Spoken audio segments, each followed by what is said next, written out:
is located at 5715 Canal Road, right under the 480 bridge in Valley View, just down the road from Independence. 5715 Canal Road, right under the 480 bridge in Valley View, just down the road from Independence. Come see why life is better in the Quick Lane. quicklane.com/Valley Ford Truck. That's quicklane.com/Valley Ford Truck. Portions of the Sports Fix brought to you by Signs and Ship, the official printing source of the Sports Fix. Locations in Ohio, Pennsylvania, Virginia, and Florida. Find out more at signsandship.com. News break. Good morning, I'm Bob Picozzi. He not only did it, but he did it in 56 fewer games. Peyton Manning breaks Brett Favre's NFL record for the most career touchdown passes. He did it last night in Denver when he passed for 4 touchdowns in the Broncos' 42-17 win over the 49ers. Manning now has 510 TD passes. I've always been a fan of quarterbacks, whether it's, Brett Favre or Dan Marino or John Elway. And so I'm very honored and humbled to join, a pretty unique club. And then when you throw in guys like Johnny Unitas and Fran Tarkenton, guys that were my dad's heroes growing up as well. It was Manning's 33rd career 4-touchdown pass game. Now, Peyton mentioned his dad, Archie. He announced this morning that he's taking a leave of absence from the College Football Playoff Selection Committee because he's experiencing complications from knee replacement surgery. He'll require another surgery next month and will be unable to travel to the committee meetings. Both the Giants and Royals will have workouts today in Kansas City. That's where the World Series begins tomorrow night, 7 Eastern Time on ESPN Radio. And both the Nets and Celtics said they felt very little impact on the game when the NBA experimented with 11-minute quarters instead of 12 minutes in their exhibition yesterday. Get to Subway for the famous $5 footlong of October, the meatball marinara, smothered with our signature marinara sauce. Or go for the $3 6-inch select Black Forest ham and cheese with lean sliced ham on freshly baked bread. Both yours all October long. Subway, eat fresh. You're listening to the Sports Fix.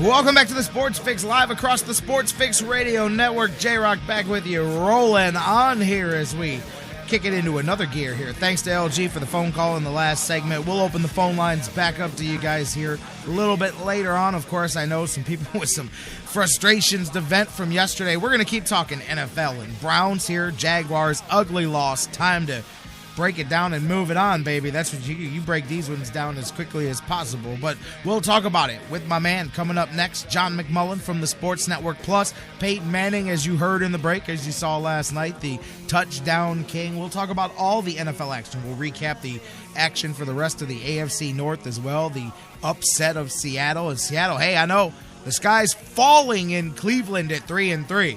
But, I mean, Seattle's 3-3 too. I'm just saying, but it is what it is. I get a kick out of the reaction we've got this morning. And I understand, because no matter how many times you say the words trap game, look for this, look for that. Hey, listen, I like my buddy Bruce in the chat room last week, I mean, he's listening to all, he doesn't care. He's, you need to roll. That's the way the average person looks at it, is the way Bruce looked at it. Well, you need to steamroll this team.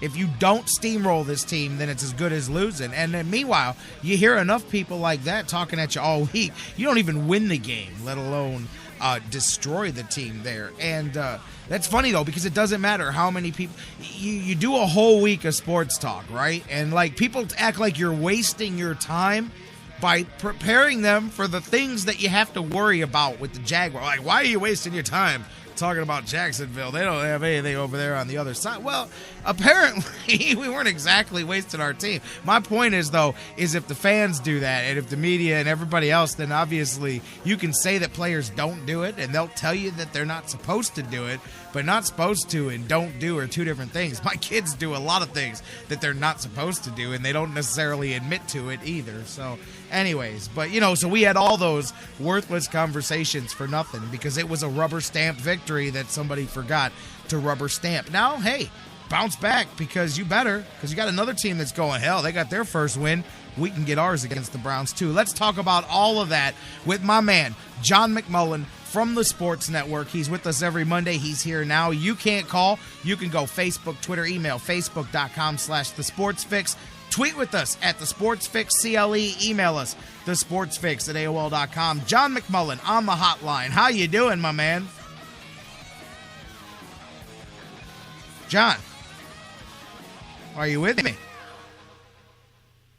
Well, I know you're here, but he's not here. I'm going to disconnect the line and have John call back because something's wrong with the connection. You got to love it.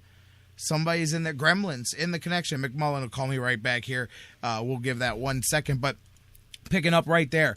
And the Browns. And that's what I was saying. Bruce in the chat room's right. They do it, obviously. We saw that. But, you know, just like Jacksonville, here you're going to have another team that's now licking their chops and going, hey, we can get healthy here. And it's up to the Browns to say, that's not going to happen again. I mean, we'll find out. We'll find out all about that. And we'll get into more of that. But I'm not looking. Today's look back day. I get that. We're doing that. John McMullen, let's try it again. You with me? I am here. Am I here this time? What's happening, brother? How's it going? Doing well. How are you? Hey, I'm all right, man. I mean, obviously, I'd be doing a lot better if we were talking about that 3-game winning streak everybody was expecting to be talking about today. Instead, Jacksonville showed up and said, not in our house, brother. They took care of business yesterday. And I'm just curious, where do you start with that? Do you look at that as more the effect of the Jaguars taking care of their business or the Browns not taking care of theirs?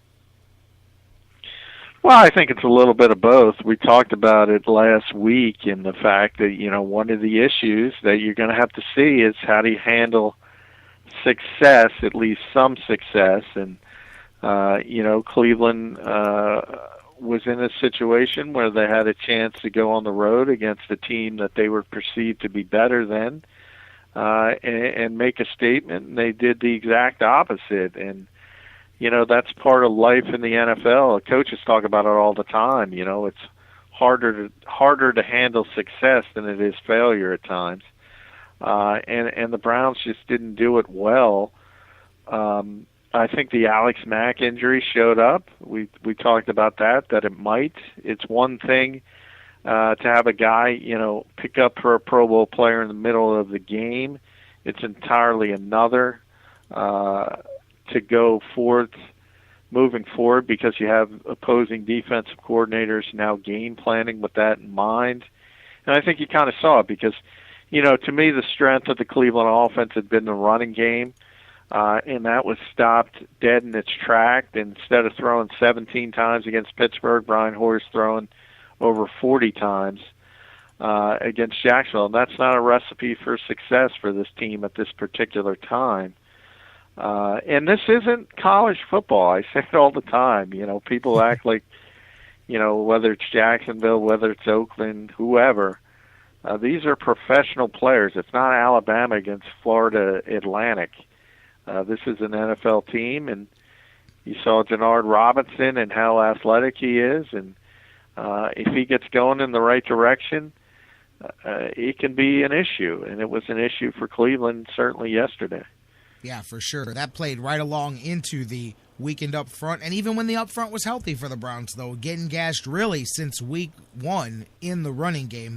And that's why when people say, oh, man, you don't blame the defense for this one, when they hand you the ball 3 times, I get it. And I do give credit to that. Yes, they got the interceptions there, although Blake Bortles, LG brought it up in his call last segment, you know, tendency to do that anyway. But when you're gashed that much in the plays that really matter, that's where I go, yeah, okay, I love that you got 3 interceptions. But, I mean, at the same time, that's like going, hey, but Brian Hoyer had that really nice long pass. Okay, well, I mean, that's a microcosm when you take, you know, you can't do like that. So I do think the defense. But let me start. I mentioned Hoyer, and let me ask you, man, looking at his performance, I mean, I'm obviously one of the guys that are clearly I'm not in any camp, but I clearly think that he's done the most with what he's gotten the opportunity, and I'm glad that he got it because I didn't necessarily think that he would, and we've talked about what he's done so far. This is clearly his worst performance, and probably you could say as the starting quarterback here of the Browns. And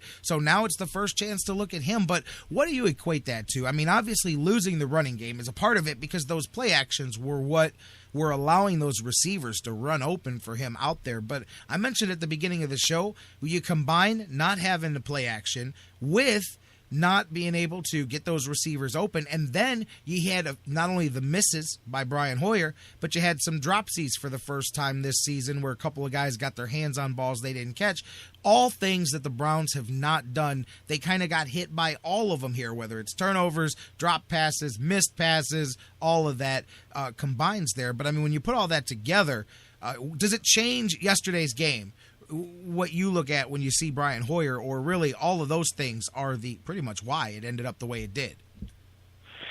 Yeah, and I think it all stems from the fact that you try to establish an identity as an offense. I think every team in the NFL tries to do that. And the identity for Cleveland early in the season would be to get the running game going and play action off of that.